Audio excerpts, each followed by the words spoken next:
रियासत जम्मू और कश्मीर के अक्सर अजला में कूड़े करकट के लिए मुकम्मल और सही डंपिंग साइट्स न होने के बायस हर जगह गंदगी के ढेर नजर आ रहे हैं, जिनसे कश्मीर की खूबसूरती ही मुतासिर नहीं होती बल्कि आबो हवा भी आलूदा हो रहे हैं।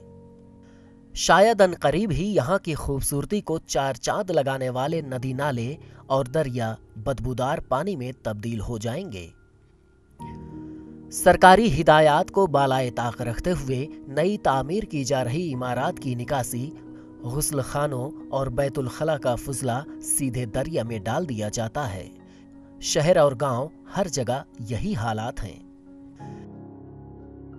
जगह कूड़ा करकट पॉलीथीन दरियाओं में, नदी नालों में, हमसाया की नदी में डालते हैं। लोगों को भी कोई एहसास इसका नहीं है कि हम क्या करते हैं। हम अपनी जिम्मेदारियों को भूल गए हैं और इसकी तरफ पूरी तवज्जो नहीं दी जाएगी तो वो वक्त नहीं दूर होगा जब इस जन्नत को हम जहन्नम से बदतर ताबीर करते देखेंगे। चंद अशरे कब्ल ही दरियाए झेलम या डल झील ही नहीं, हर नदी नाले का पानी पीने के तौर पर इस्तेमाल किया जाता था। वहीं आज कश्मीर के अक्सर आबी ज़खायर एक बड़ी नाली की शक्ल इख्तियार कर चुके हैं, जिनका पानी पीने के लिए तो क्या, हाथ साफ करने के इस्तेमाल में भी नहीं लाया जा सकता।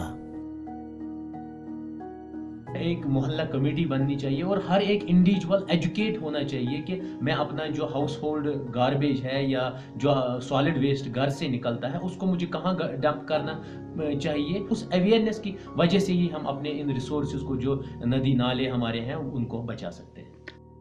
ETV भारत के लिए कोलगाम से अशफाक पडर की रिपोर्ट।